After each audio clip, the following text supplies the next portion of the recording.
fucking goofy.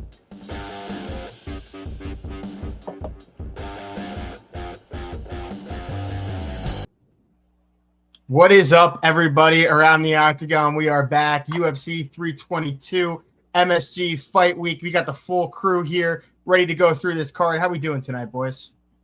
Great. Doing good. All right. Well, we'll get right into this card. Really no news to recap. So we'll start right in the lightweight division here. We have Borshchev at plus 136, taking on the prospect that is Matheus Camilo.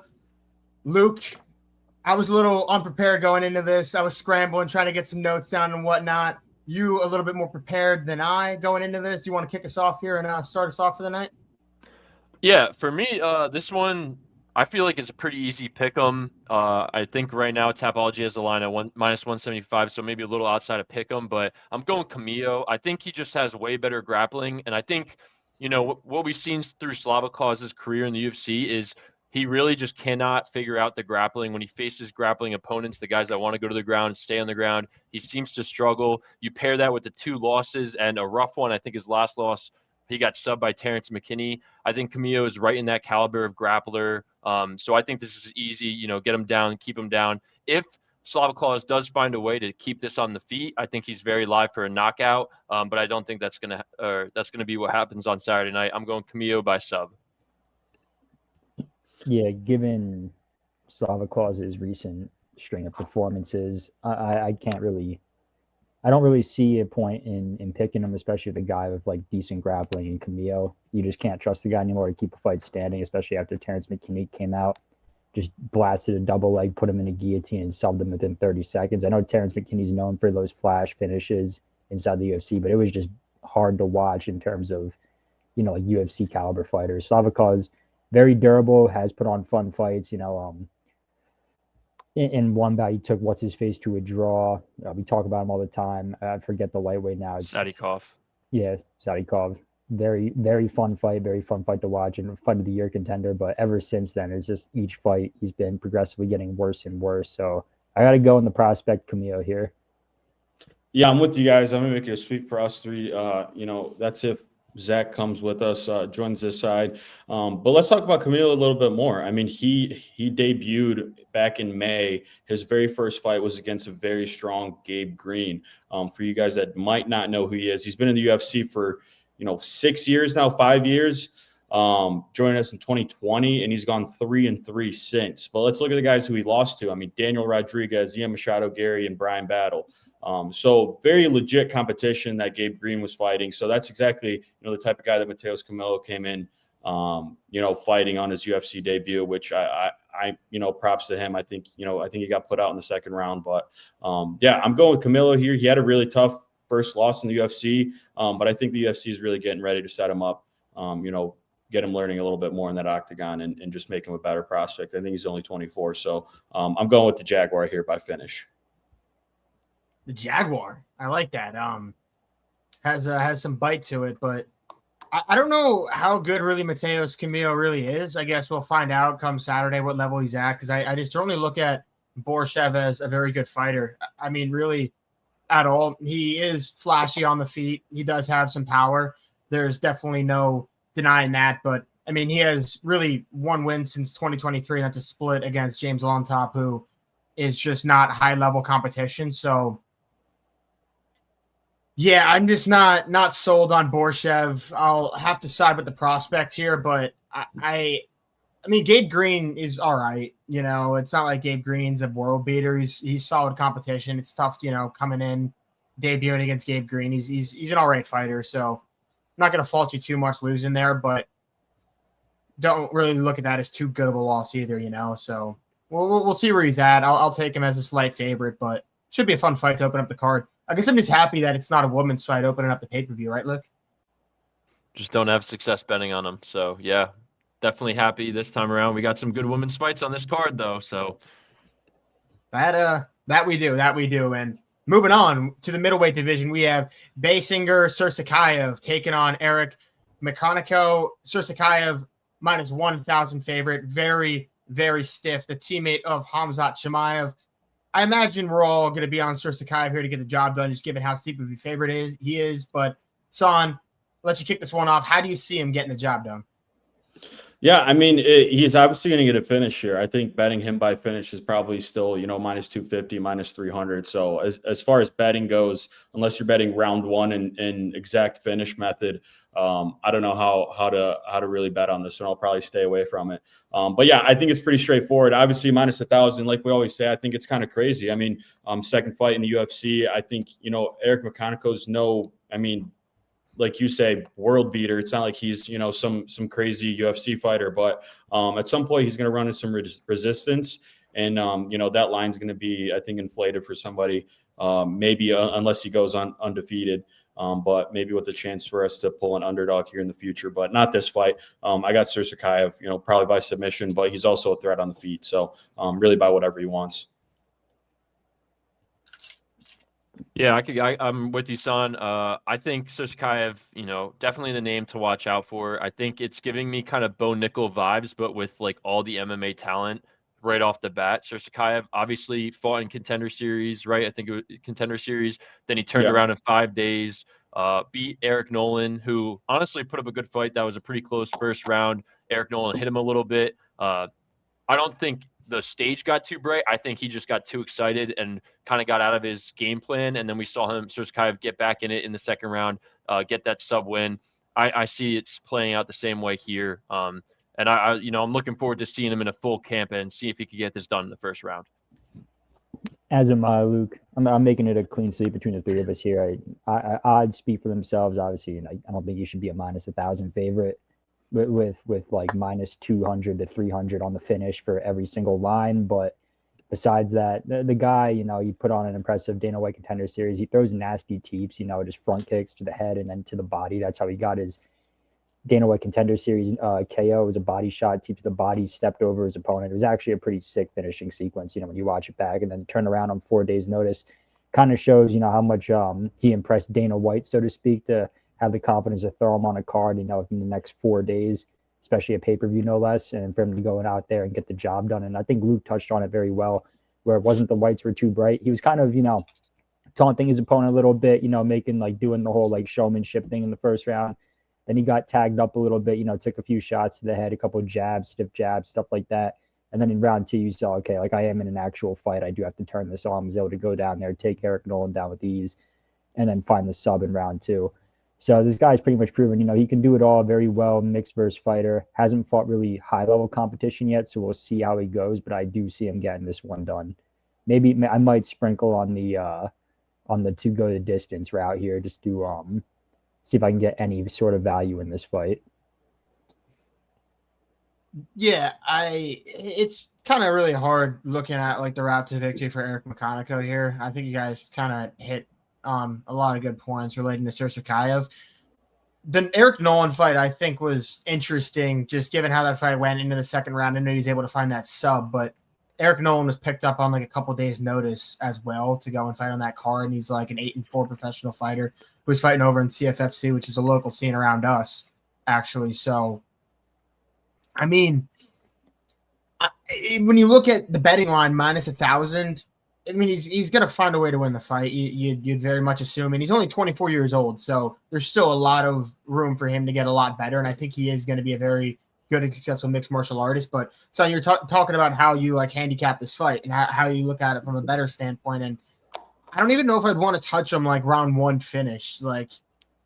McConico just fought Cody Brundage to a split win, and I know Cody Brundage isn't high level competition himself either, but he's a decent fighter who does have UFC wins, and I think this is a step up in competition compared to Eric Nolan at least. And I think he will find a finish, but I don't know if I'd want to take round 1, to be completely honest. But if you take him by knockout or sub, if you double chance that, it might be minus 500, and you're not really getting any value there. So really tough to look at it from a better standpoint. Ryan, sprinkling him by decision might be a play. You might be able to get some good odds there. So that could be. I don't think under 1.5 is a bad bet either. You can catch him early in that second round, and or first round or early in that second round. Mm-hmm. He could. And I was looking at McConico's fight log. He's only he has 2 losses before the midway point in the second round, so it definitely could happen. I mean, you could look at it that way, but I don't know. I was just trying to think about how you could look at it from a better standpoint, given the minus 1,000 line. But it's going to be a clean sweep here for Susurkaev. I think he'll improve to 2-0 in the UFC, and he will move on. But moving on to our first women's fight of the night, to the women's strawweight division, we have Fatima Kline at minus 470, taking on the very active Angela Hill, plus 360. Rising prospect Kline looks to build some momentum against Hill. Kline's sole loss comes to the likes of Jasmine Jasdavicius in her UFC debut. Luke, I'll let you kick us off here. Do you see the 25-year-old extending her winning streak to 3? I do. I think she's really good. I think this is a prospect to watch out for in, the women's weight classes. She's a really, really good grappler. And slowly, and I think we kind of see this not only with women's but men's, that they come in with a good grappling base. They slowly get better with the striking, and I think we're starting to see that over the last 2 wins. I just think she's going to have an answer for everything Angela Hill has. I don't see a path to victory for Angela Hill. She doesn't really have knockout power to give Kline any scare on the feet, and once he gets to the ground, Kline has a clear advantage. And really the biggest thing in deciding not just the line, but Fatima Kline is 25 years old. Angela Hill's going to be 41 in January. That's just a huge age discrepancy, something I can't, if one person was way bigger, maybe the older woman fighter in this division was way bigger, I might be able to see a path to victory, but she's not bigger. Kline has a 3-inch height advantage and almost a 4-inch reach advantage. I just don't see a path to victory for Angela Hill here. I'm going Kline by decision. Yeah, so back in August, the last time we had to predict an Angela Hill fight, I kind of said on this pod that I would never pick against Angela Hill again. She ended up losing that fight to Yasmin Lashindo. And I'm a man of my word. So once again, I will be picking Angela Hill to get this one done by decision. Despite being 40 years old, she's still pretty shifty, pretty fast. She peppers out a jab, can do some slight damage here and there, and she's just a very quick fighter. Like, in terms of age, it hasn't really shown yet in the octagon in terms of cardio and then just quickness on the feet. Crafty veteran, throws some moves. I hope she uses that crafty veteranness to put away the 25-year-old by decision come Saturday night. Like I said, if I didn't say this bullshit back in August, I would have definitely bet on Fatima Kline. I think she has more ways to win, better grappler, improved significantly in the striking between her last couple of fights. But I got to go with the veteran, my girl here, Angela Hill, to get this one done, especially at plus 350. Don't let me down, girl. Yeah, I mean, I don't hate that call at all. I mean, Angela Hill's obviously very good, and there's a hell of a lot of value on her. She hasn't slowed down given her age at all. But I think I'm going to put my eggs in the Fatima Kline basket here. She's just on a roll. I mean, 2 knockouts in a row, and then, losing her debut fight to Jasmine Jasdavicius, which is not a bad fight at all, especially in your debut. I think that's pretty impressive. It kind of speaks to how good she is. So I'm going Fatima Kline here. I think, obviously, Angela Hill takes probably, I don't think I see a single fight where she's lost by knockout in the last few years, or maybe ever. But I think if there is one way she's getting put out, I think that's it. So if you're betting, maybe some value out of Fatima Kline, I'd take her by knockout. She's had 2 in a row. And Angela Hill, I think she's 1 knockout away from retiring, given her age and everything too. So I think if she does get knocked out this weekend, I'm predicting a retirement for Angela Hill. And then also, that nice win for Fatima Kline.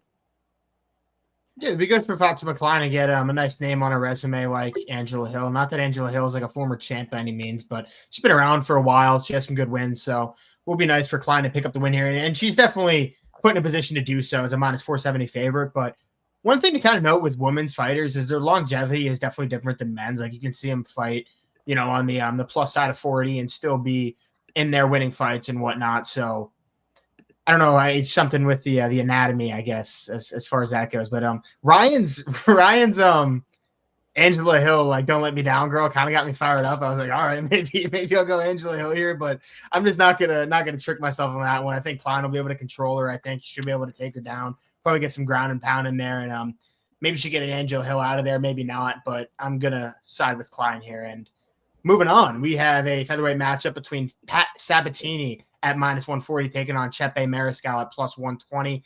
Sabatini's submission game tests Mariscal's striking volume here. In their first matchup, Chepe won via split decision.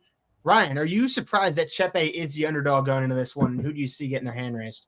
Yeah, I mean, I am. I know they fought way back when, and Pat Sabatini got the best of Chepe in their fight. But when you look at what Chepe Mariscal has been able to do, in his stint in the UFC, putting together a 5-fight win streak now, beating the likes of, dangerous guys such as Trevor Peake, and then, very well-rounded guys in Jack Jenkins, Morgan Charrier, Damon Jackson, Ricardo Ramos, and, especially Jack Jenkins. I know Jack Jenkins got hurt in that fight. It's just sort of like when you compare both careers and stints in the UFC, you see, I think, one guy in Chepe Mariscal that's evolved a lot more from when he fought Pat Sabatini compared to when, they both fought.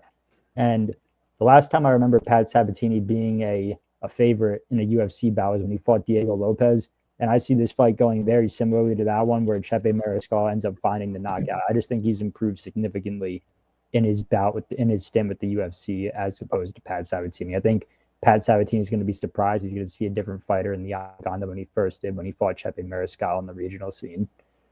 Ron, one thing to note though, Chepe did win their first bout via split decision. Oh, I thought he lost via split decision. Nah, he won that back in 2018. Yeah, this is even better. I can't believe he's a fucking underdog. What the fuck? That makes no sense. Yeah, well, Joe Anderson Brito win. I mean, Joe Anderson Brito did beat Diego Lopez, but I think that's where the books got that. He beat Joe Anderson Brito by unanimous decision. I think that's where the books have that one going. But Brito's been on a little bit of a losing streak, going to William Gomes in his last bout as well. So I don't know. That's fucking crazy to me. Yeah, well, I'm gonna agree with you there, Ryan. I think Chepe's got this one. He passes the visual test for sure. He just looks like a scrapper. But yeah, I mean, he's had a pretty impressive win streak. I think he hasn't lost since 2022, if I'm not mistaken, which puts, a lot of confidence in him, plus beating Pat Sabatini back in the day, no matter, it was 2018. But I just like when a guy has somebody's number like that. I think he knows what he's expecting, and he's only gotten better, and he can kind of work him into his game plan this weekend, as he has in the past few fights, to just kind of edge out that win via decision, maybe a finish, but I just got Chepe winning here this weekend. Yeah, I'm going to make it a sweep for the non-host people on this podcast, but yeah, I was up in the air on this one. I think Sabatini obviously has the upper hand in grappling and wrestling, but there's something about Chepe that he just like his nonstop pressure that wears on you throughout even a 3-round fight. And like you guys said, he's on this streak. He's faced better competition over, other than Diego Lopez. The Jack Jenkins fight, even though Jack Jenkins got hurt, if I'm remembering correctly, Chepe was kind of dominating that fight, and I think I had money on Jack Jenkins. So I was a little upset with that, but he's looked good ever since that. I think he's just on a roll, and I don't see the train stopping now. I'm on Chepe.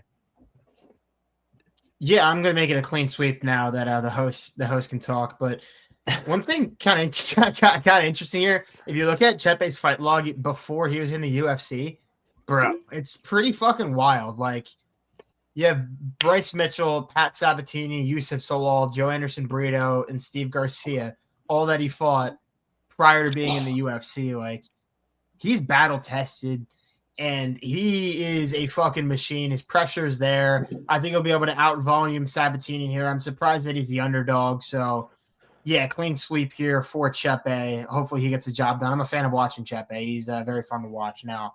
Moving on to the middleweight weight class, we have Kyle Daukaus taking on Gerald Meerschaert. Daukaus minus 375 favorite here over Meerschaert. Meerschaert aims to snap his recent skid as Daukaus looks to improve to 2-0 in his second stint here in the UFC. San, do you see Daukaus doing so? Yeah, I hate to say it. I mean, I'm a big fan of Meerschaert. I think that his last 3 fights I've been on him, and he has not had a very good stint in the UFC recently.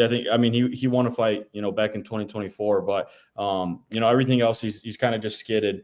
So yeah, it's tough. And I think that my thing for Meerschaert is I think he's such a big submission threat. But Daukaus is such a good submission artist. He has so many submission wins, and he's so solid on the ground that I have a tough time seeing an older Gerald Meerschaert kind of impose his will, especially when he's already been losing on the feet. in most of his fights. And Kyle Daukaus is very solid on the feet at that. So I'm going Kyle Daukaus here. Hopefully it's not a finish. I want him to let Meerschaert off easy. I'm a big fan of him. But yeah, I just have a very tough time seeing GM3 win this weekend. Yeah, I'm with you, San. I think Daukaus is really coming off the biggest win of his life. I don't remember the line, but that Michel Pereira knockout was huge for him. I think also being his first fight back in the UFC after a little stint outside the UFC just gives you like a newfound hope for this guy. Like you said, he's pretty good at the grappling department, especially with his defensive wrestling. And if you look back at Meerschaert's log over his last three, even I think his last win against Shabazian, like, he shot a lot of takedowns and wasn't landing at a clip that you would expect him to land at, that we saw earlier in his career. So I just see Daukaus being able to fend off the takedowns, not put himself in dangerous position on the ground. And yeah, when it's standing, he has a clear advantage. And something to note, Meerschaert got knocked out. It'll be, I think, 3 months on the dot, or 3 months and a couple days ago by Olajejek. So that's like a quick turnaround, especially for a guy, in his upper 30s. So a little too soon, in my opinion. But we'll see. I mean, like we said, we're fans of GM3 on this podcast, but I got Daukaus here. I feel like it's hard to pick against him. Yeah, so I have another plus 300 underdog I'm going with on this card. For me, dude, Kyle Daukaus just really doesn't cut it, and I probably would be going the way of Kyle Daukaus if he hadn't finished Michel Pereira in 30 seconds, as dumb as that might sound, because you have to remember this guy got cut from the UFC.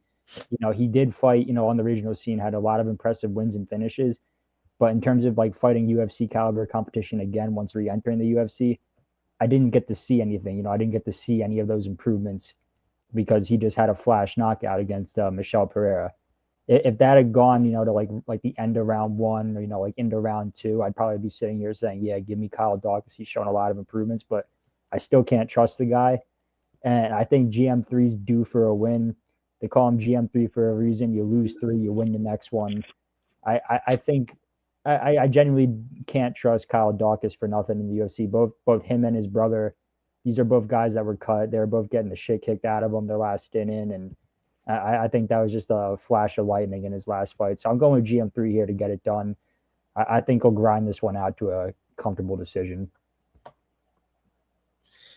I'm gonna side with Kyle Daukaus here. I think the line is minus 375 is a bit tough, but Kyle Daukaus, that win over Michel Pereira, I think is really big for him. I think Kyle Daukaus kind of always had the talent. He was someone that I think people were initially excited about, just didn't perform. I think it's a good feel-good story seeing him get back in the UFC, pick up that big win. And I do think like a win over Michel Pereira, and then on the flip side, you have Gerald Meerschaert coming off that knockout loss against Michal Olajejek. Like, I think those are kind of comparable opponents there, and you just see two of them on the complete opposite sides of that spectrum off of like what happened in the results there. I could see Daukaus riding that momentum and picking up another big win here over Gerald Meerschaert. It's really difficult to like predict a Kyle Daukaus knockout, given that he only has 2 of them, and those are his last 2 professional fights. So I don't want to chuck my eggs in that Kyle Daukaus knockout basket, but could be an interesting play there. I don't know I don't think Gerald Meerschaert's going to find a sub. Maybe Daukaus could end up club and subbing Gerald Meerschaert and finding something there. I think that's a live possibility as well, but I'm going to side with Daukaus. Now moving on, the last fight here on the early prelims, we have Malcolm Wellmaker making his return to the octagon as a minus 175 favorite here over Cody Haddon at plus 145. Haddon, good prospect here. Tough competition here for Malcolm Wellmaker. Wellmaker 2-0 in the UFC with 2 round 1 knockouts. Also has round 1 knockout in the Dana White Contender Series. Luke, do you see Wellmaker continuing his knockout streak here in his winning streak in general? I do. I'm a huge fan of Wellmaker. I think, obviously the knockout last time against Chris Mutiano, right? Kind of a guy who was just like a fan favorite after his O'Malley fight, but we all expected him to finish that the way he did. And we saw the videos of him, in the back room training exactly the same strike that he knocked him out with, very McGregor-esque against Jose Aldo, which was very cool to see. I think he's just a highlight reel, walking highlight reel. My thing is, I don't really know why Cody Haddon is taking this fight. He's undefeated in the UFC, obviously only one fight, and then the Contender Series. But you look back to his earlier pro fights, his only loss is to Steve Erceg. That's like, he fought for a title 2 years ago. I think taking this short notice, obviously if he wins, it's a huge propeller for his career, but I think this is a very hard competition for your second full UFC fight. And I just don't think he'll have the ability to handle all that Wellmaker has. I think it's a highlight reel knockout again. Wellmaker's the guy. I think we're going to be talking about this guy fighting for titles in years to come. So I'm on Wellmaker here. Yeah, Luke, I'm siding with you on the Wellmaker play as well. I don't know about knockout only because Haddon's a pretty competent wrestler and grappler. He showcased that skill, on the regional scene, and in both his Contender Series and his first UFC fight. The odds to me, I think that kind of speaks to the odds a little bit because no one really knows how well Wellmaker is going to be able to do, until he sees it this Saturday, how he's going to fare up against grappling pressure, and getting pushed against the cage, trying to hit some wizards, to avoid takedowns and things like that. But I still do see Wellmaker getting it done. Maybe not by finish. I think, then again, the guy does have the deft touch. So any shot from Wellmaker could put you out, but I think Haddon's a pretty durable fighter, and I think this one goes to decision. But I still have Wellmaker just bouncing it back, especially off a not full camp on the Haddon side. So. Yeah, I'm also going Wellmaker here. Props to Cody Haddon. I didn't expect these odds. As soon as I looked at them, I was pretty surprised to see how close they were. In my opinion, this is probably the closest odds you're going to get for a Malcolm Wellmaker fight, especially since his last 4 have been round 1 knockouts. So I do see Wellmaker being able to make it happen. I think he's in his absolute prime right now. He's coming to it at 31 years old. He's only getting better every fight. He's finding crafty ways to knock people out. And I think Cody's just another victim. So and with these odds being so close, I think this is an absolutely great opportunity for us to cash in some tickets. I'm going Malcolm Wellmaker by finish here. Yeah, I do think Cody Haddon, it's an interesting matchup here on both sides because Haddon has the grappling like you touched on, Ryan.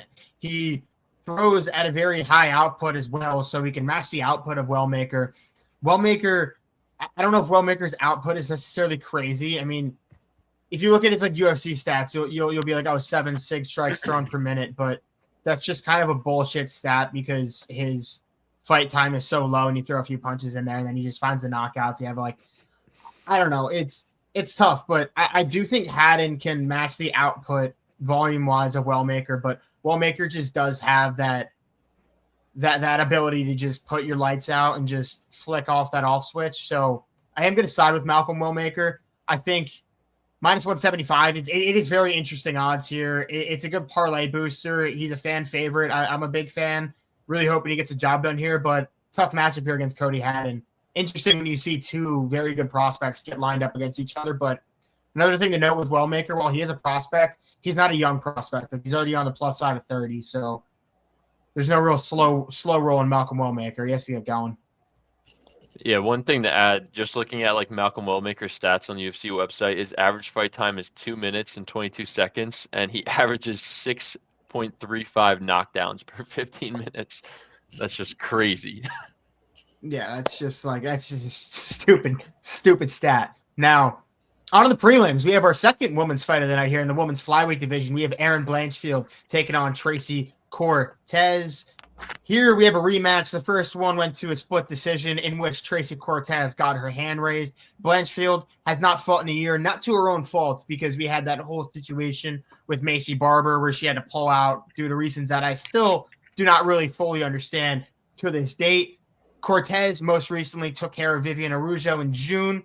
Ryan, I'll let you kick this one off. Which 2 of these wonderful ladies do you see getting their hand raised come Saturday night? I'm with the NJ hometown girl and Erin Blanchfield here. 1, I'm just biased, and 2, it's hard. I think Erin Blanchfield's improved since the last time they fought. I don't really, we didn't really get to see it. But she beat Rose Namajunas in her last bout. Very impressive win, and I think she's just more physically imposing, especially now as we've seen her go on throughout her UFC career, minus the Manon Fiorot fight. But Manon Fiorot is a beast. She outside of a Valentina Shevchenko being in that division, she would probably have the belt. We saw what she just did to Jasmine Judovic, or however you say her name, in her last fight, knocking her out within 2 minutes.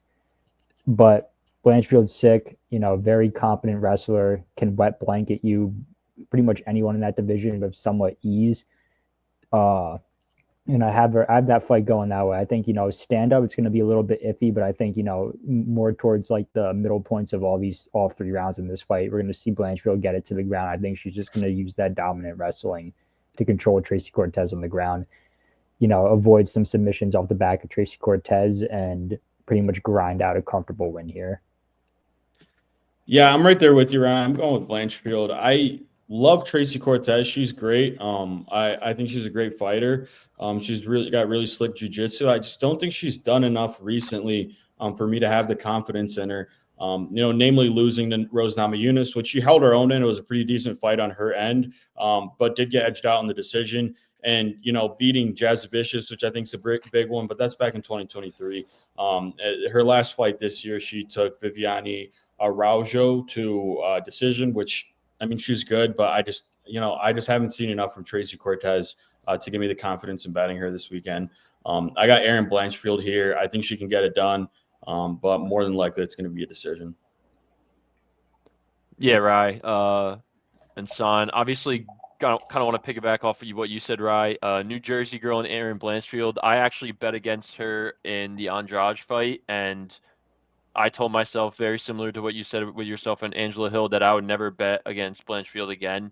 She dominated that fight against Andrade, who obviously has been the champion of the division before, and I thought that was super impressive. And I know we don't do MMA math, but Blanchfield just went out there and dog walked Rose Namajunas to a UD, while Tracy Cortez in her second to last fight got dog walked by Rose Namajunas.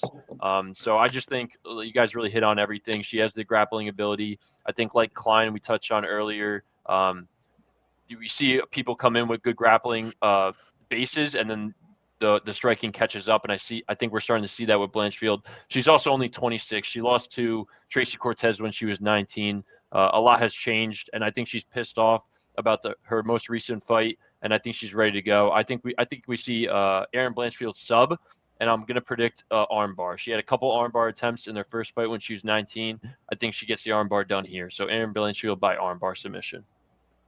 Yeah, I love how we always say, like, we don't do MMA math here. We don't like to do MMA math, but we will do MMA math in every single podcast, like, that we had. Like, I was talking about Pat Sabatini versus Chepe Mariscal and Joe Anderson Brito. They both fought. Pat Sabatini beat Brito in his last fight. Brito beat Chepe way back in the day. But besides the point, let me get back on track here. Erin Blanchfield, I think she was fucking pissed off her last almost time out against Macy Barber. Well, she didn't actually go out and fight Macy Barber, but we saw what happened with that situation. She was like showing no remorse in the aftermath when like Macy Barber, like she might have had a stroke. I don't know if she didn't have a stroke. Yeah, it was like a seizure. I think she had a seizure. Yeah, there's two completely different things. So let me not get those misconstrued here. But the whole seizure, and then like Erin Blanchfield was like, fuck that. Like, I don't fucking care. Like, that was unprofessional. So I like the fire out of Erin Blanchfield. And I don't think any of us fans are going to be complaining if she's sitting there grappling with Tracy Cortez. I think that's kind of like what the fans want to see. So I think we're going to get, some good grappling here out of Erin Blanchfield. The fans are going to be happy. Blanchfield's going to get her hands raised. And yeah, fuck yeah, boys. Let's move this one forward to the middleweight division. Gregory RoboCop Rodriguez, -165 favorite, opposing Roman Kopylov. Rodriguez power here kind of clashes with Kopylov's unorthodox kickboxing. Very fun to watch, very fan-friendly. RoboCop likely holds the grappling advantage. Son, do you see him using the grappling at all, and who do you see winning this fight on Saturday? I don't think he goes for the grappling unless he really feels like he's outmatched on the feet. I think they're pretty decently matched when it comes to striking. I think the odds are right on the head. I mean, maybe you can not give the nod to Kopylov, but I don't think the odds here should be that far apart. I think basically a pick'em is what we're looking at here. Gosh, I'm having a tough time with this one because Kopylov's been having a pretty tough year, but he's really only lost a tough couple of last fights. He really only lost to the best, and Paulo Costa in his last fight really showed, that vintage, if you will, Paulo Costa that we're all used to. Just putting on an absolute strike clinic against Kopylov. Couldn't get him down, but he got pretty close a few times. And then Gregory Rodriguez also has been having, a bit of success recently. So it kind of, I don't know. I'm really split on this one. I might just take. I really like Gregory Rodriguez here, but the thing that's pushing me away is how stiff he is in the octagon. Kapilov's a lot more fluid when it comes to that striking. That kickboxing comes a little bit more natural to him. Rodriguez almost is shelled up the whole time he's in that octagon. So I think Roman's going to be able to pull it off with the striking. We've seen him have a few knockouts. We've seen Gregory Rodriguez get knocked out. I think he got knocked out by Jared Cannonier not too long ago. So I'm liking a Roman Kopylov win here. Will it go by finish? I don't know. I'm hoping that Gregory Rodriguez wins too. I like him, and I hope he, can continue his win, stacking those wins up. But I just think Roman Kopylov is going to be a little bit too much on the feet for him, especially with how fluid he strikes. Yeah, Son, I really do agree with everything you just said. With that being said, I am going the other way. I think it's really just the power. I thought I had Kopylov against Paulo Costa. I think maybe you were the only one on him at the pod, Son, but I just think that this is going to play out very similarly. I think you're going to get moments where Roman really strikes well and he's landing, but I think at the end of the day, he all it takes is RoboCop to land one punch. And even in that Cannonier fight where he did end up getting knocked out, he rocked Cannonier in that fight. Every single one of his fights, it seems like he's ending it up with, at least one or two knockdowns. And I just think this is just another stepping stool for him. I see him flying up the division, and I want to see him fight, the cream of the crop here in the division. And I think he's on his way. I got RoboCop knocking out Roman Kopylov. I think he's going to get done in the second round. Yeah, Luke, I'm right there with you. The Cannonier fight that Gregory Rodriguez has, the fight that Gregory Rodriguez has had with Jared Cannonier, he knocked him down twice, within the first 2 rounds, and then just ended up gassing out just because Jared Cannonier has some of the most ridiculous recovery in the UFC. But he looked great in that fight all the way through up until he didn't. And then Jack Hermanson is no easy guy to put away. And Gregory Rodriguez sent him to the shadow realm earlier this year when they fought. You could argue it was one of the most unnecessary follow-up shots we've seen this year. It was like I cringed when I watched him do that. I thought he killed Jack Hermanson. He was out unconscious. They almost had to stretcher him out of the octagon. And I think that carries over. It's just, power is the great equalizer. It doesn't matter how fast and fluid you are. Gregory Rodriguez has pretty slick striking, has the power to match it. And then if need be, he has shown that he's able to get guys to the ground. And when he does, he goes for full mount. He goes for dominant positions. And then unlike other fighters who might just lay there, he goes for ground and pound TKOs. So I see this fight, if it's not going as well on the feet, I think he will try to mix it up more than Roman Kopylov will be able to. And I have him win this one by finish. Yeah, I'm also going to side with RoboCop here. One thing to note in Roman Kopylov's last outing there against Paulo Costa did crack Kopylov. I think he did have one knockdown in that fight. While Kopylov hasn't been finished, RoboCop has the ability to finish anyone. So I think, like you guys touched on, power trumps all. Roman Kopylov is a very interesting striker. I'm curious to see what happens if he's able to get to RoboCop, but I'm not too nervous here in the gas tank. Like in that Jared Cannonier fight, he ended up getting finished come round 4. Round 3 was not looking good. Cannonier beat him up in round 3. Might have been a 10-8 if I recall correctly. But regardless there, 3-round fight here. I don't see him completely exerting all energy at the beginning of the fight and kind of gassing, getting finished like he did in that Cannonier fight. So I will side with RoboCop here. I think, like I touched on earlier when I said in the intro, he does hold the grappling advantage. Maybe he does take down Roman Kopylov in a close round. He's able to secure around that way. So we'll see. I like RoboCop here. And moving on to our featured prelim, we have the return of middleweight prospect Bo Nickel as a minus 225 favorite. The cheapest line you'll get Bo Nickel at in his career thus far against Rodolfo Vieira at plus 185. This is a wrestling versus BJJ showdown here. Nickel on the wrestling side, Vieira, BJJ specialist. Nickel, we'll see if he actually uses his wrestling, because it seems like a lot of times when he goes up against these BJJ guys, we saw it against Paul Craig, he just neglected to wrestle. We saw it really again against Renier de Ridder, where he didn't want to go down on the ground against Renier de Ridder. I think he was scared of de Ridder's BJJ game. De Ridder was the one initiating the wrestling there. So very interesting to see what Bo Nickel does here. Luke, I'll let you kick it off. Do you see Nickel initiating the wrestling here, and how do you see this fight going? Yeah, Zach, your boy's back. I think this is a must-win for Bo Nickel. Obviously, a good matchup for him. I think he gets this done. I think we're going to see a reinvigorated Bo Nickel on Saturday. Obviously, we heard the whole thing where he's like, I only fight on main cards, I don't fight on prelims. Now he's on the prelims.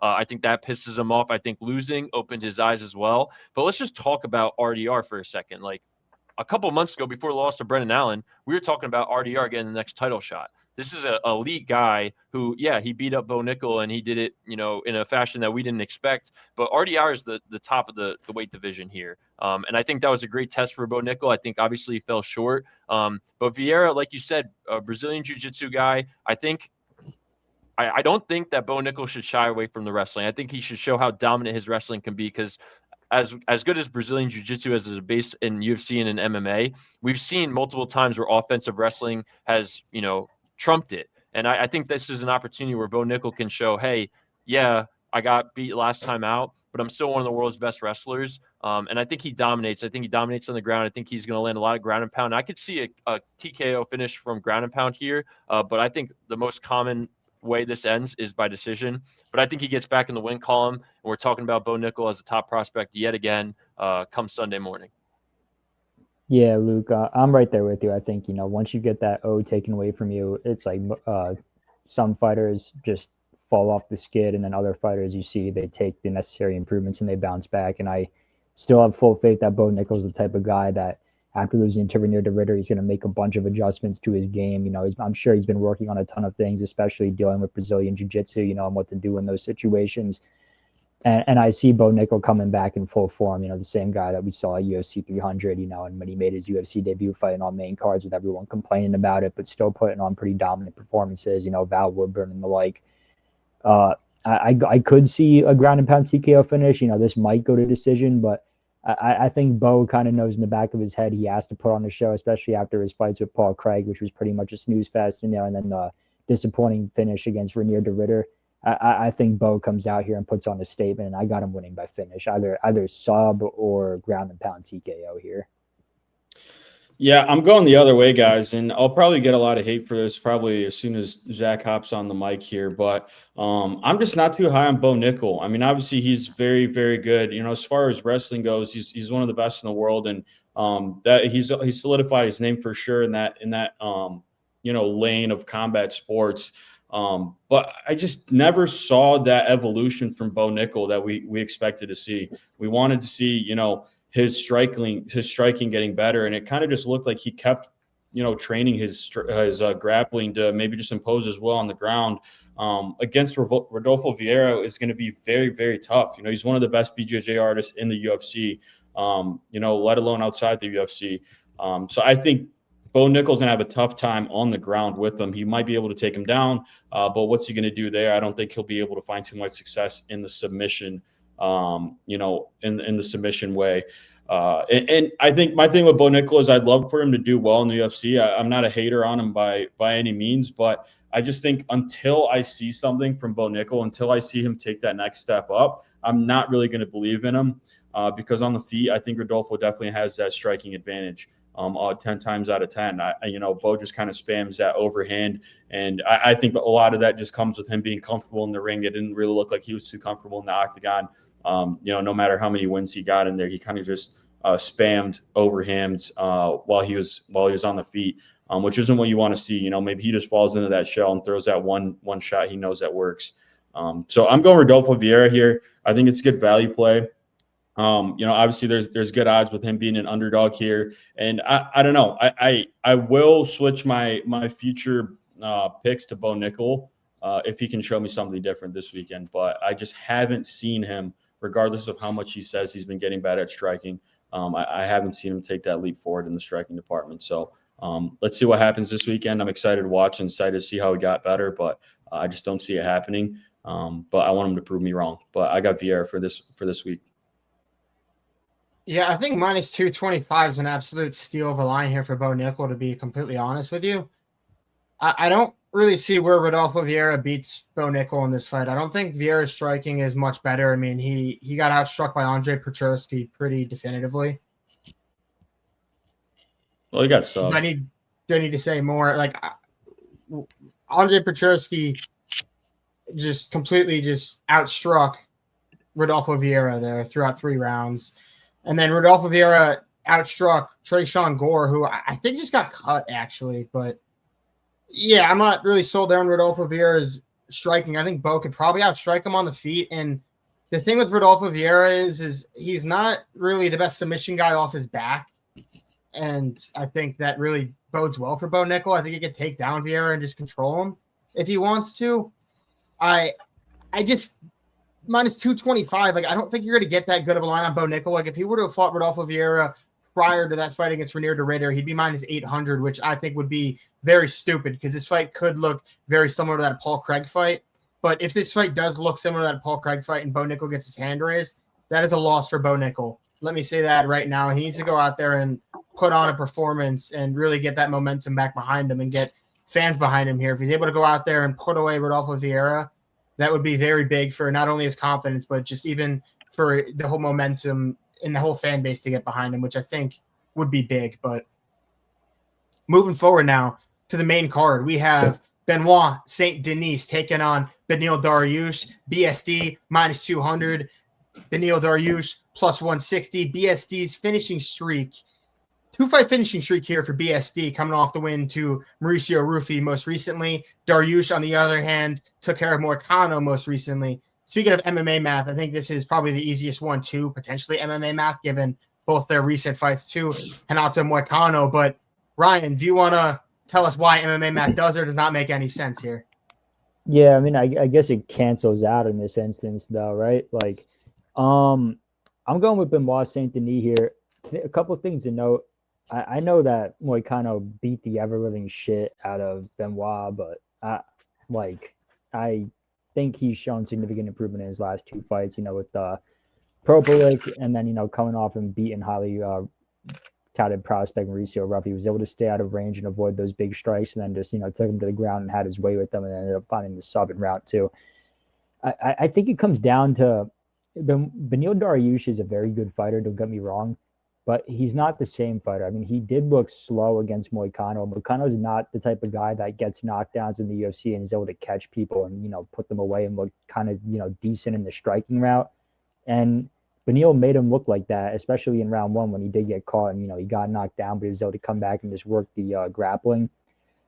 I think we haven't seen the best yet to come of Benoit Saint Denis. The guy's only 29 years old. He went on a little bit of skid. Dustin Poirier knocked him out, but that's Dustin Poirier. That and he looked good in the first 2 rounds. I think he just kind of blew his load, got tired, especially he had Staff in that fight, and he just gassed out, so to speak. I think Benoit puts on an absolute statement here, and I think he gets Beneil out in round 2. Just I think he fucking one hits him and puts his lights out. That's what I'm going with this fight. I think Beneil's slowed down. He's playing into it. He's like, oh, I'm like the dad of the lightweight division. He's playing into his old age. I kind of think Beneil knows the belt's not anywhere near the future anymore for him. He's not going for it. I think he's just here for a paycheck now. He's going to ride it off into the sunset and probably retire within a couple of fights. Benoit's here to stay. I think he gets his jumps up the rankings next week, and I think he knocks out Beneil in round 2. Yeah, I mean, I'm not so much of an expert on blowing loads, but I'm all over Beneil Dariush here. I think not exactly MMA math, but we can look at that fight with Renato Moicano and how it went for both of them. With Dariush, him and Moicano both gassed out in that fight. It kind of showed me that in the BSD fight, Moicano was just absolutely locked in at the time.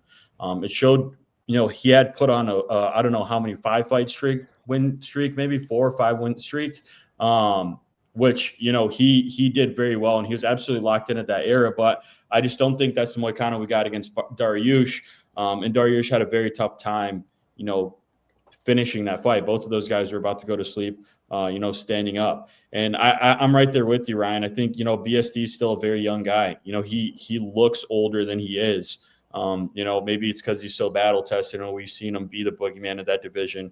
But I think that guy's back. Beating Mauricio Rufy gives you every single bit of confidence that you lost when you lost to Moicano. So I think BSD is the guy this weekend. I think he can get it done by finish, like you say, Ryan. Kind of whatever he wants. He might. I'm shying away from a submission because BSD or because Dariush is so good with the BJJ, and Benoit Saint Denis is very good on the feet, which is somewhere that we've seen Dariush get put out from before. So I'm going BSD by knockout here. I think it happens. I think after this win, we're talking about getting him back up in those rankings, fighting some serious competition again. But yeah, I think Beneil Dariush's time has passed, and it kind of just showed in that last fight. I don't think Moicano's the same Moicano that fought BSD. Yeah, I really don't have much to add. I'm going to make this a sweep for the guests here. But yeah, I think you guys hit on the head. I agree the most with it's not the same Moicano. This is pre-Moicano that fought for the belt on short notice, and he got a big payday. It's not Moicano needs money. And he had his moments against Dariush, like you said. He landed a couple in the first, and then just kind of faded out as the fight wore down, and it really was last man standing in that fight. But then you flip the side and go BSD, and like you said, the Rufi fight is huge. The ability to go out there and beat one of those guys so highly touted. We've been talking about the fighting nerds in this podcast, until we're blue in the face. We're very, yeah, exactly, Son. Perfect sweatshirt for the segment. And I thought he showed, I think we were all on Rufi. He showed that, there's levels to it. He had a perfect game plan, was able to get down on the ground and finish the fight by submission. And I really just think if you look back to the two losses Dariush has had, he got knocked out in both those losses. Obviously, Charles, we all know that people say Charles hits the hardest in that division. That was before Ilya entered. And then Arman Sarukian. Like, if you're getting knocked out by Arman at this stage in your career, there's something iffy with the chin. And I think BSD just has that brawler mentality. He's always in the face. He's always pressing forward, and it takes a lot to get him to back up. And he's always on the front foot, pushing forward. And I think that hands Dariush a bunch of problems. And I agree. I think he's going to knock him out. I think it doesn't come in the first. I think we see the veteranship of Dariush early in this fight. But once he starts wearing, he starts landing, I think BSD is going to find the finish here. I agree. He's not going to get done on the ground. He's not going to sub him. But I think a knockout's very much in play. I'm on BSD here. Yeah, I think you guys kind of touched on about everything I was really going to, but kind of circling back to that Moicano fight, Moicano is aging, so that's something to really mention at all. It's like 36, 37 years old. And also, I think he went into that fight with the absolute perfect game plan. BSD is a pressure-based fighter, but he opens every fight essentially by throwing a kick.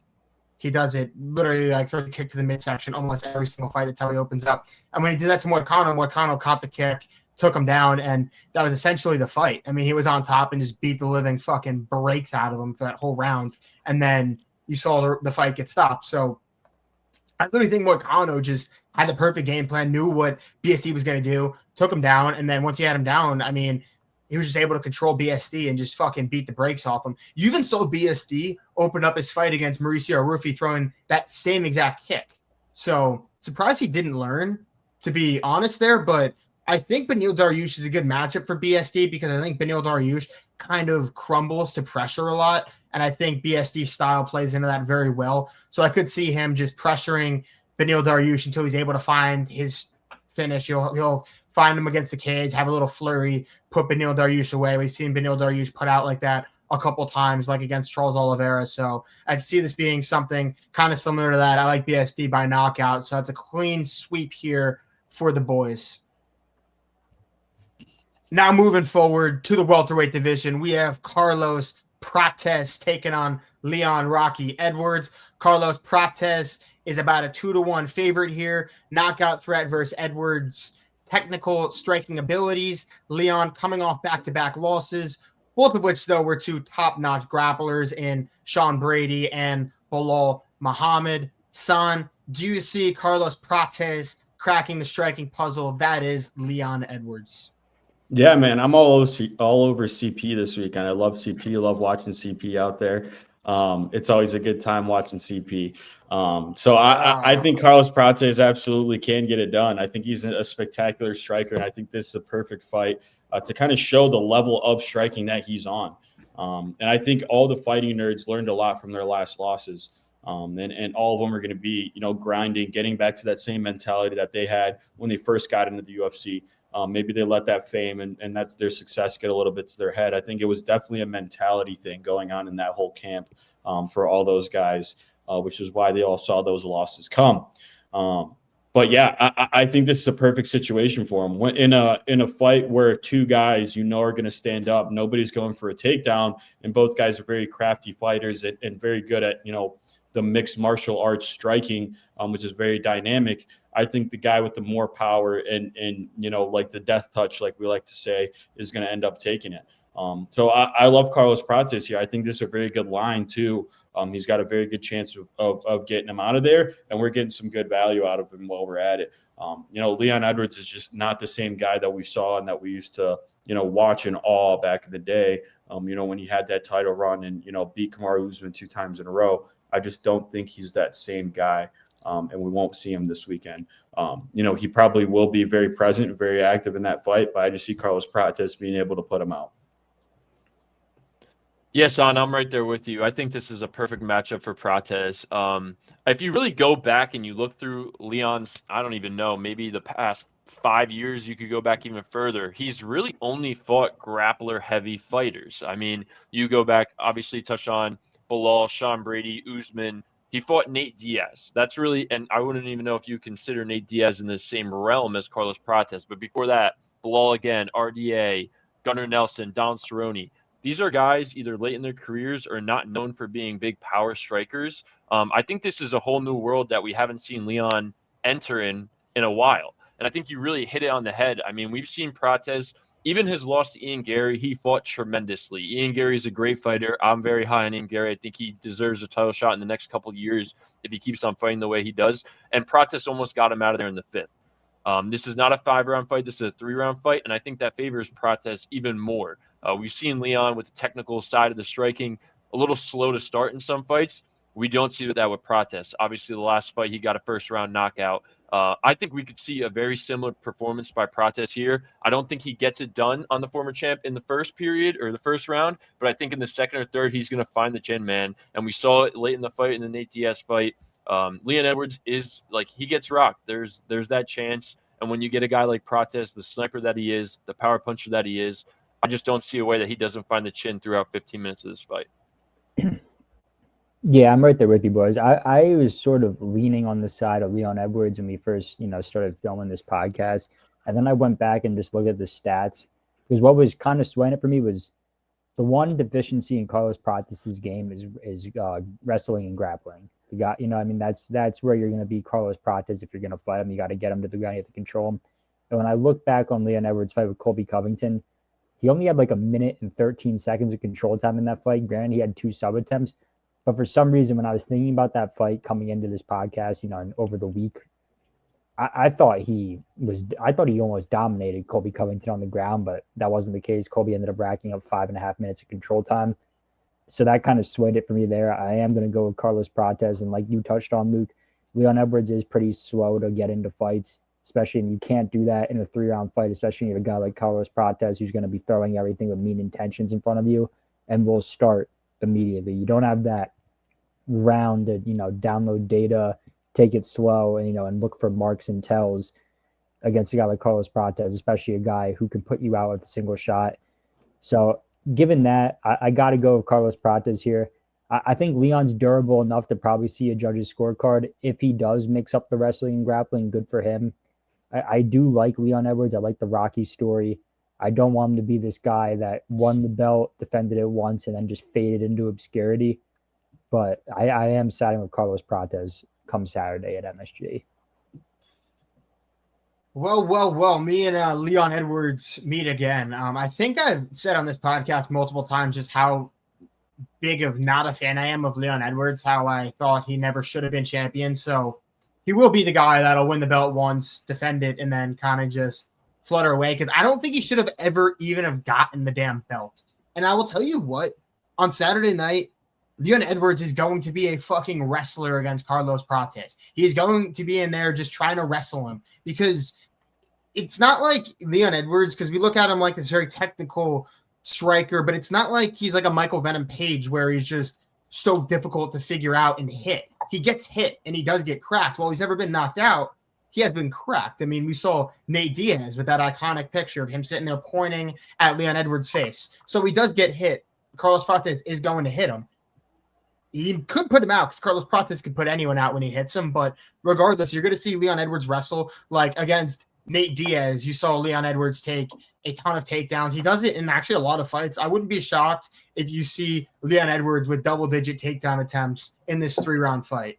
So I'll say that now. I think Carlos Prates will tag him on the feet. I think he will do more damage, and I think he'll either coast through UD here against Leon or potentially put him out. But Leon Edwards will be a wrestler on Saturday night. Mark my words when I say that. Now, moving on to the welterweight division. Funny talking about Leon Edwards, we have the man who just absolutely bullied him his last time out in Sean Brady as a minus 150 favorite against the undefeated prospect in Michael Morales at plus 140, who in his last time out just absolutely disposed of Gilbert Burns, looked like an absolute freak in the octagon, looked massive. Again, here we have the classic matchup of wrestler versus striker. Luke, which side are you on? Yeah, for me, this is probably the hardest fight to pick. Wasn't always the biggest Sean Brady fan. I think in my mind that Bilal loss, getting knocked out by Bilal, really like stunned me, and I think maybe that's just because I don't think Bilal is that great of a striker. But then you watch how he performed against JDM. I thought he put together a great fight. Obviously didn't get his hand raised, but he was very competitive in all realms in that fight. And since that loss, Sean Brady has just became, the guy in the division, the next guy up, really, and he's looked great doing it. The thing that still plagues Sean Brady is the strikers, though. Once you see a guy like Michael Morales that has the ability to knock you out at any moment in the fight, especially a 3-round fight, that's scary. I think, Zach, like you touched on, it's very clearly a grappler versus a striker here. But every round starts on the feet, man. And we just saw Michael Morales melt Gilbert Burns. And I know Gilbert Burns has been streaky over his last couple of years, but Gilbert Burns was once the boogeyman of this division as well. For me, it's so tough, man, because I could see easily Sean Brady just taking him down, getting ground and pound, and just dominating him for 3 rounds of this fight and getting his hand raised. And then on the flip side, I could easily see Michael Morales finding the chin and knocking Sean Brady out. Shit, man, this is tough.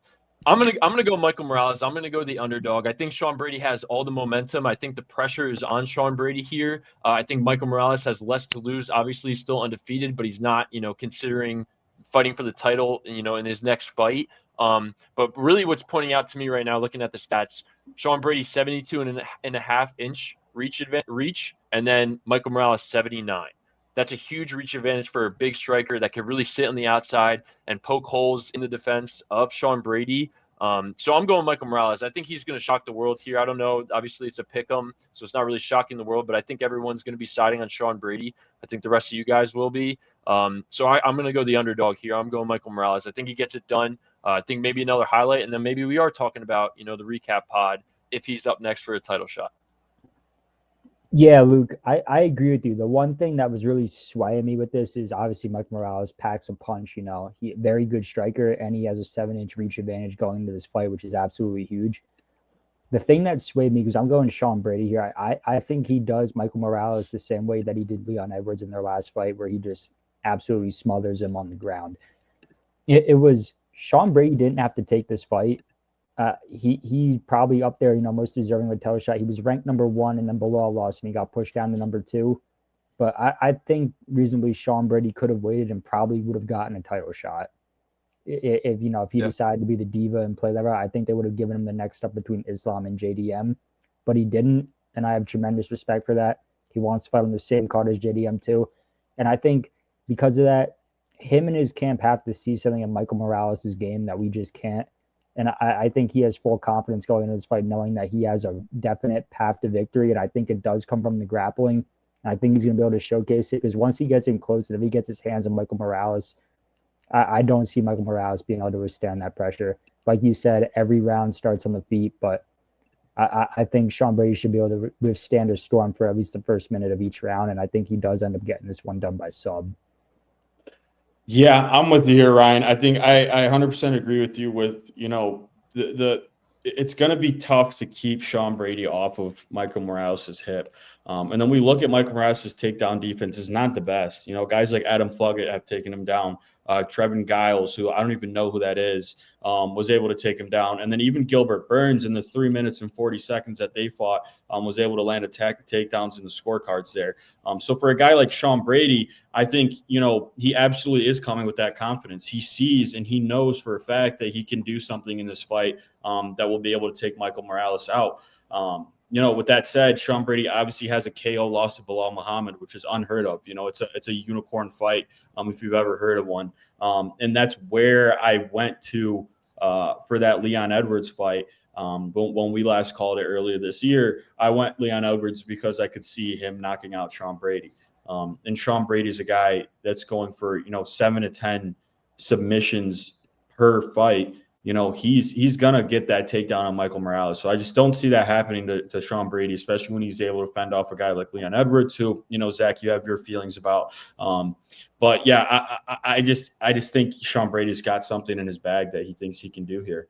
He doesn't seem to be very worried at all. And he's obviously in a very high risk situation. If he loses this fight, he's no longer in title contention. So he's got to know something that obviously we don't know. And just a last thing, I guess I would say is, you know, if I'm on Sean Brady here, or if I'm on Michael Morales here to win this fight, I'm a lot more scared of Sean Brady winning than I am if I'm on Sean Brady and picking Michael Morales here. So I think I'm just going to err on the side of caution there. I'm going with Sean Brady, and I believe in what he's able to do here. I think the line is, you know, just asking to get slammed here. Is Son, are you still leading the picks? I don't know. Last 2 weeks, I haven't really been. I haven't been doing the graphics, so I'll have to do it this week, and then we'll figure it out. I think it's definitely a tight battle up at the top. 2 weeks ago, I smoked everyone, but it just doesn't count. So whatever. I'm a little tender about that. But moving on. Before I get into this, have you guys seen like those videos of Michael Morales on like the streets of Ecuador? I think where he's from. He's like dressed up like a woman. Yeah. Oh, really? Yeah, so let me you ever see that Jerry Springer clip where it's I'll love you like a woman and beat you like a man, you know, the black chick drops her voice. Yeah. What about Mike Tyson to the reporter? All right. Pretty much. That's where we're at here. Okay, now moving on. Sean Brady, that guy is just an absolute motherfucker, man. Like, you guys are making me want to switch my pick. Nope. Stay on that side. I am. I'm going to say, so like the Bilal Muhammad TKO thing, granted, Sean Brady didn't get knocked down. That was like the standing TKO, Bilal Muhammad. Very, you know, you don't see it. But I will say, like, just stylistically, Sean Brady wasn't able to take down Bilal Muhammad. Makes sense. And just kind of got stuck on his feet after he got tagged.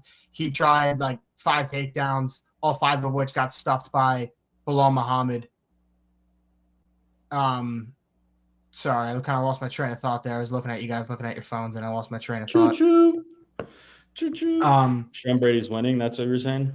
Yeah, he's just kind of a motherfucker. Gets in your face. I think the pressure is going to be a lot for Michael Morales. Michael Morales, what's he, 26 years old? He's young. I just think that once you're in there and if Sean Brady's able to take you down, control you, and what's your punch power going to look like come rounds 2 and 3?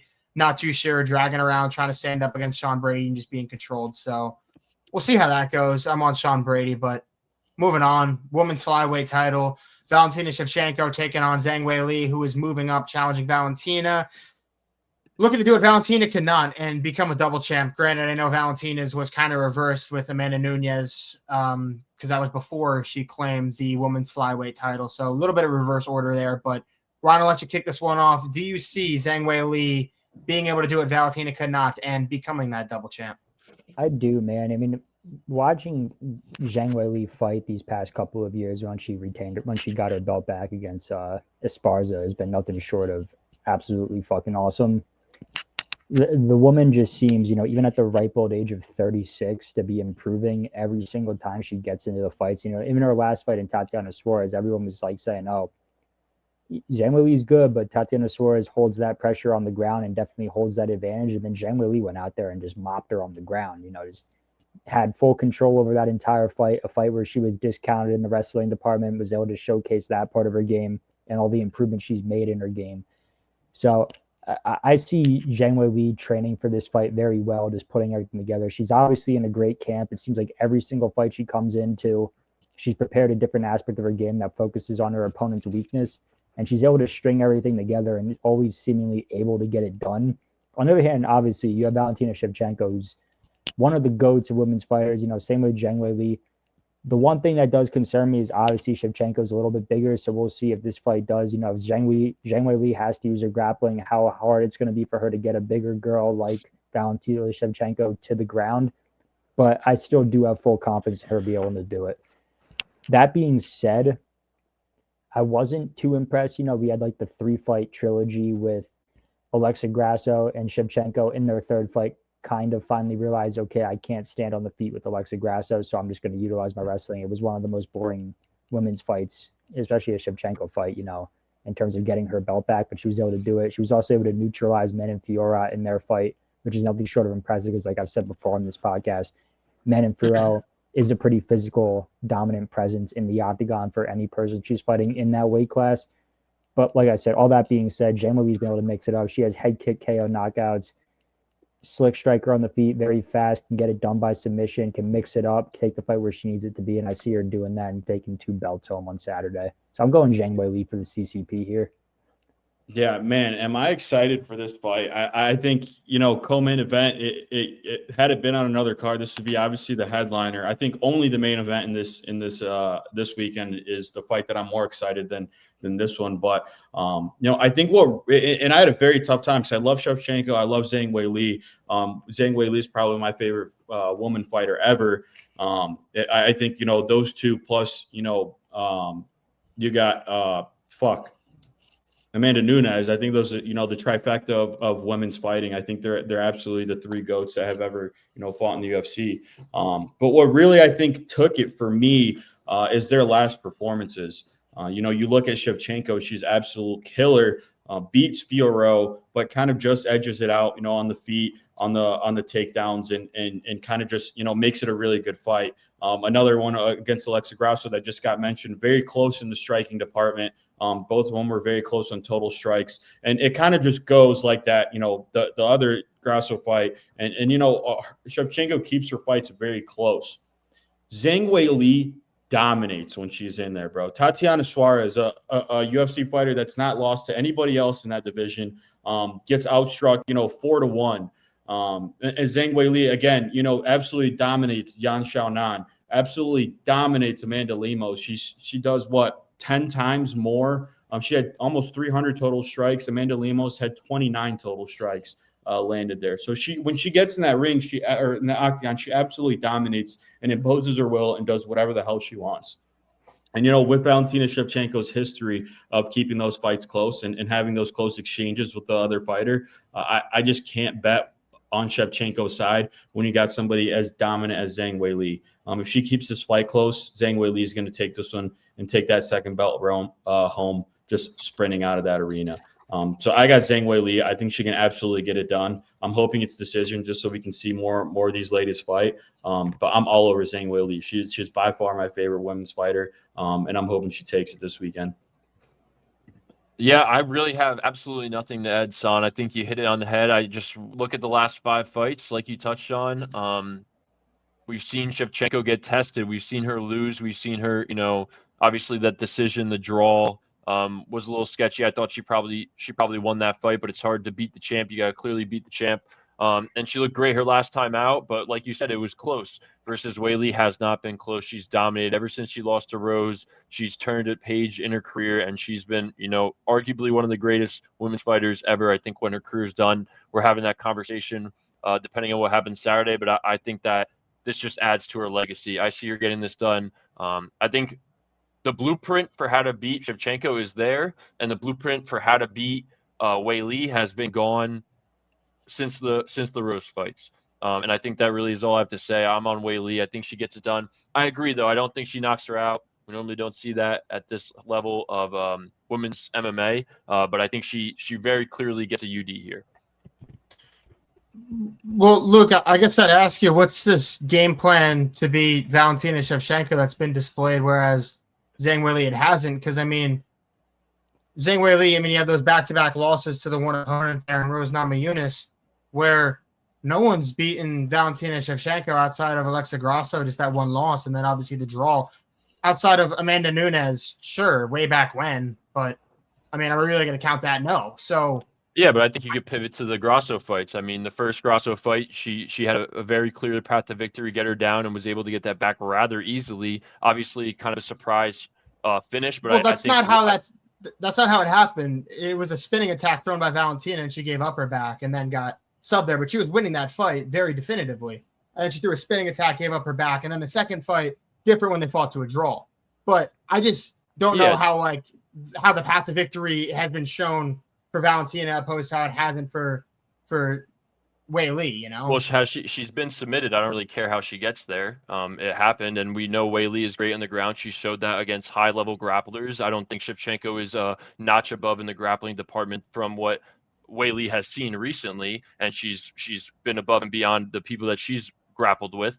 And I think even in the draw, like we saw a pretty even striking matchup where I think we could easily say, I think Shevchenko does hold the striking advantage, but I think Weili has avenues to success on the feet. And I think Weili is going to utilize her wrestling, obviously a bigger woman, but she's a dog, man. I just don't think you could compare it when someone has lost and drawn in the last 5 fights to someone who has dominated every fight, and you're not even thinking about, oh, who won that fight, or did someone not win it? So that's okay. But then 6 fights ago, she lost a split, which you can compare to losing a draw. And the fight before that, she got kicked in the head. So I guess I could say the route to victory is kicking her in the head because I saw that. And then she lost a draw to Rose Namajunas, which is pretty much the exact same thing that Valentina Shevchenko did, where she was dominating a fight, threw a spinning attack, gave up her back. I think she's a better grappler than Zhang Weili as well, and then fought to a draw. So I just think that the situations, I think you could just draw a direct parallel, not necessarily arguing where you think who beats who, but I think it's honestly very similar as far as those go. But with all that being said, I am going to side with Valentina here. I think this fight really is pretty much a toss-up. I think the odds are pretty much smack on. I think on the feet, it's very dead even. I actually do give Valentina the slight grappling advantage though here against Weili. That's kind of where I think she can potentially win this fight. I think it's going to be extremely close, probably split decision one way or the other. I'm going to side with the lady that's been up at the bigger weight class. I'm curious to see how Weili looks moving up. I'm curious to see if the speed translates the exact same and everything, but she is a fucking strong lady. Like, we've seen her pick up Francis Ngannou, so I'm not worried about her fighting a woman 10 pounds heavier. I don't think that's much of a problem, but curious to see exactly how the muscle translates, but I am going to side with Valentina here. Should be a very fun fight. Now moving on to our main event, the welterweight division. We have Jack Della Maddalena taking on Islam Makhachev, who's looking to become a 2-division champ and do something in which his mentor, Khabib Nurmagomedov, was never able to do. This fight opened near even odds. Now Islam Makhachev has swelled to near 3-1 favorite, which I think a lot of people think is just absolute blasphemy. San, I'll let you start this one off. What do you make of these odds, and who do you think will be the welterweight king come Saturday night? Yeah, man. As the betting man, I'm going with JDM this weekend. I think the odds are absolutely there. I think it's way too much value on a guy that we've seen is tried and true and absolutely puts on dog fights every time he's out there, especially against a guy moving up in Islam Makhachev, who, seems untouchable. But then you look at, even the Dustin Poirier fights, he was holding his own, man. And that's a Dustin Poirier that was, if you compare him to the rest of his career, washed. He wasn't a guy that was even expecting to win that fight, and he was doing very, very well against Islam Makhachev. And then you get a guy like JDM, who is extremely, extremely competent on the feet, can knock anybody out, which is something, very long ago, but we have seen Islam Makhachev struggle a little bit on the feet too, even getting knocked out, I think, by Pantoja, if I'm not mistaken. Maybe I'm wrong, but I remember it being some, it was it's not Pantoja. That's just a meme. I thought they had the same name. I thought maybe it's like Adrian. Is it Martins or something like that? Yeah, Adrian Martins. Yeah, maybe I got caught in the meme. So I wasn't really caught up to date with Islam Makhachev back in the early UFC days. I was more on Khabib there. But, with all that said, I think JDM's got the right camp behind him. He's got Craig Jones. He's been pretty much grinding with him every single week, every single day. And that's the guy that says he figured out that Dagestani wrestling. He's been rolling with him all day, day in and day out. And I think I have a lot of trust in Chris Jones. I think he's a spectacular BJJ guy. And I think if anybody's as crafty and as dynamic enough to crack that, Dagestani wrestling, especially in a guy like Islam Makhachev, I think it could be Chris Jones. I know I'll probably get some heat for it, but I got JDM. I think he's the bigger man. I think he's going to be able to impose his will a little bit more. Will I eat my words this weekend? Probably. I mean, Islam Makhachev is as good as they come. But moving up is no easy task, and JDM is the best guy in that division right now. And he's obviously showed it. So, if he can put some damage on Islam, I think, we start seeing some wild takedowns and maybe JDM can get out of those and get him out on the feet. We'll see. But I'm on JDM as a betting man. I think the odds are too big. Yes, I'm siding with you. I'm going the underdog on JDM here. I think you really touched on a lot of it, but my thing, what I'm hanging my hat on, is the camp for JDM is just going to be set up exactly how you need it to beat a guy like Islam. No bones about it. Islam's pound for pound, in my opinion, the best fighter in the UFC. He's going up. It's a very hard task. He's doing it right. Took a lot of time off. Seen recent videos of him. He looks huge. But I think it's different when you're training and versus actually fighting. And I think when you go to JDM, you have Volkanovski in his corner, not in his corner, but in his camp, who has taken Islam to 5 rounds, who's grappled very heavily with Islam. Obviously, I think Islam took a huge jump since those fights, but there is that experience. And then you got Craig Jones, the self-proclaimed Dagestani wrestling killer. And I think that really helps out. Craig Jones has spoken so highly of JDM in the recent months, obviously probably selling this fight, but that's a guy that you're taking him at his word. He showed that he knows how to combat the wrestling. He did it with Bilal. And I just think going up, it's going to be hard. It's going to be hard. And personally, I want JDM to win because I think it sets up Ilya versus Islam. So I think for the arc of the UFC over the next year, that if JDM wins, it plays out the best for the overall company because we finally get our huge fight. And I don't think it lowers Islam's stock going up and losing. This is a very hard thing to do. Not many guys have done it, especially not at today's caliber of MMA in the UFC. I just think JDM might have the answers. I think he gets taken down a lot in this fight. I think there's very many times where we see that maybe he finds a path to victory by sub, but I think JDM has the ability to last. And I think when they're striking, man, I think it's something that even with the DP fights and the fights that Islam has had in the past, this is a different level of striker at this weight class. I think it's going to cause some problems. And I just got JDM, man. Something in my guts telling me to lean that way. Maybe we're wrong, but I think this is a good fight to be wrong about. It's going to be a show regardless. Yeah, both of you guys pretty much took all the words out of my mouth in terms of your breakdowns for this fight. I was always leaning on the side of JDM. I know when we touched on the breaking fight news, I said Islam Makhachev makes 155. JDM, with his stature, could never make 155. It's just out of the cards, So I was always in that aspect of JDM's going to be bigger going into this fight. And then when you watch him fight Bilal Muhammad, the best grappler and wrestler that division has to offer right now, and he just imposes well on him. Really didn't let that fight get to the ground the same way like a guy like Leon Edwards did when they fought for Bilal to get the belt.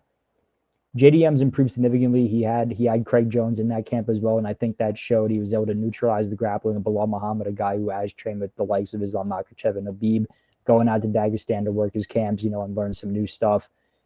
But at this rate, I think size plays the biggest factor here. I think JDM's going to be a lot bigger come step into that octagon after rehydration, and the striking differentials there. JDM just strings together combinations. They're fantastic. You saw him 8-piece Bilal, a few times in that fight, strings together a lot of great stuff.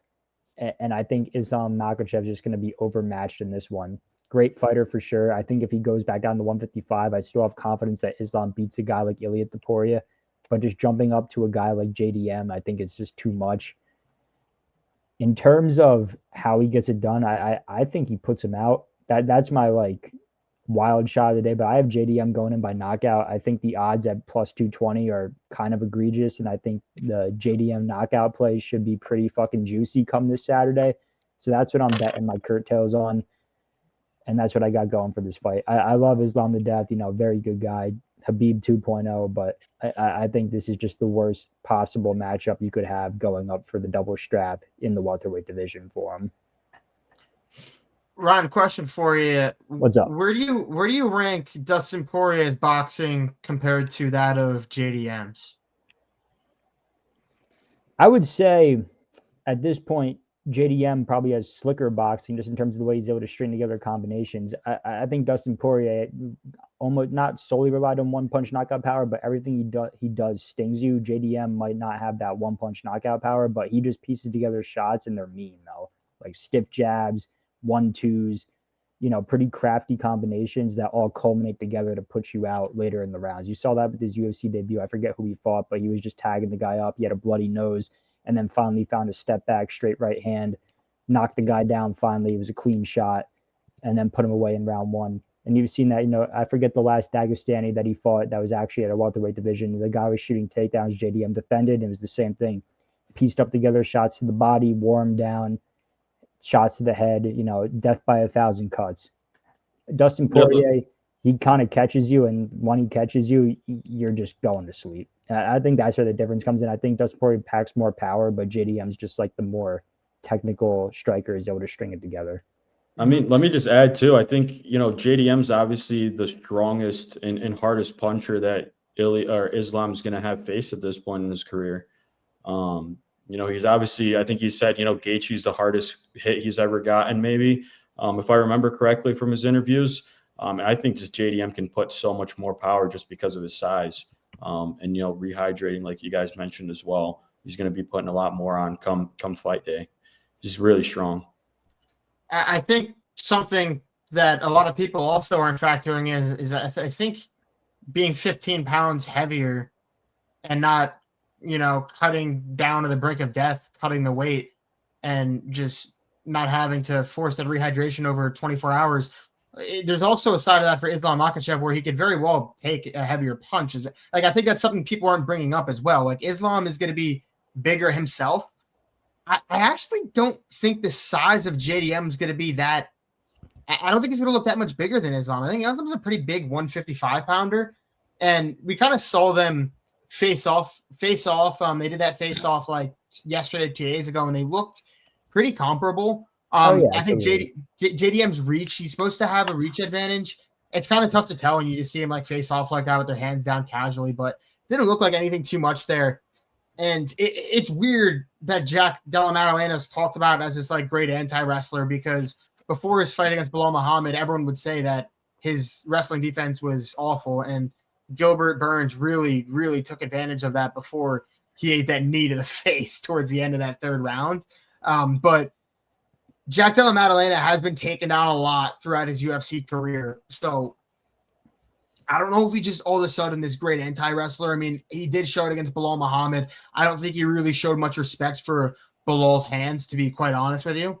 And what Jack does is he throws a lot of stuff up the middle, and he throws a lot of shots to the body and stuff that make you wary of just, shooting a double from the open, because you can go and eat a knee. You can go and eat like a straight shot up the middle. So he is very good at that, and his defensive grappling is good. But Islam's striking is a lot more dynamic than that of Bilal Muhammad's and that of Gilbert Burns even, and Kevin Holland. Like, I think you're not just going to be able to play completely anti-wrestling defense, and be on the offense, and it's tough. Like, Islam incorporates it a lot better than that of Bilal Muhammad, I think. Ryan, what do you want to add in? No, I will say I think just overall I think Islam's a better grappler, but I think having Craig Jones in JDM's camp, especially for the Bilal Muhammad fight, and what he showed in that fight wasn't necessarily his ability to defend takedowns, but his ability to work his way to get back up. I mean, Bilal landed 3 of 9 takedowns. He defended 6, which is great, but when Bilal did have him on the ground, JDM showed a better improvement from when he fought Gilbert Burns, which is his ability to actually get back up, back onto his feet. And I think that comes from having Craig Jones in your camp. It's like, work these angles. It's the same way we saw when Islam fought Volkanovski, where Volk was able to start getting back up and building his base and standing back up, which we hadn't seen before. Especially was more impressive that Volk was coming up from 145 fighting Islam at 155. I think that's what that Craig Jones kind of focuses on. It's not like I found a way to neutralize Dagestani wrestling in the sense that they're never going to be able to take you down. but he's figured out a way to stop them from imposing their will on you and shifting their body weight to the point where you just won't return up after they get you down to the canvas. Yeah, one thing to know, like Volk is also like that body type is very difficult, very, very difficult to wrestle against and like grappling control. He's very short, compact, he's very springy, and like Volk has always been very difficult to just like grapple fuck. So I do think that's like a tough like body build for an Islam Makhachev, where JDM more of a traditional sized body. So here's see how much that really plays a factor. But I do give the edge to Islam Makhachev. I am going to side with Islam here. I think the odds, him getting bought up to a 3-1 favorite is just, I think that's a bit much. I would not touch the money line there on Islam Makhachev, but I am going to side with my boy there. I am a pretty big Islam fan. But with all that being said, boys, that's all on my end. I don't know if any of you have anything you want to add before we get out of here, but yeah, I want to add something. Definitely on the stature. I agree with you, Zach. They are very comparable. It's 5'10" to 5'11", maybe a 2.5 inch reach advantage, which I agree with. I think what all the fans are looking to see is how well Islam could take a punch up at the weight class. And I agree that when you get more weight, you like we saw with Alex Pereira, you're able to take more hits. But I think it's just over a 25-minute period, if it goes that long, to see what does that 170-pound hitter like have that effect on your body versus the 155-pounder. But like you said, if there's anyone, any champ specifically that's going to move up that has the ability to put the weight on their body, it's Islam. He is built to fight at both these weight classes. I mean, he cuts a lot to get to 155. He looks freaking huge at 155, and I saw a video of him yesterday. He looks huge at 170. So I agree. I don't think it's as much as stature, but the experience at that weight class. Yeah, that was well said there. Well said there. I'm also curious to see how that translated up at 170. But with that being said, boys, thank you for joining me tonight. And great damn card come Saturday. I'm looking forward to it. Let's do it.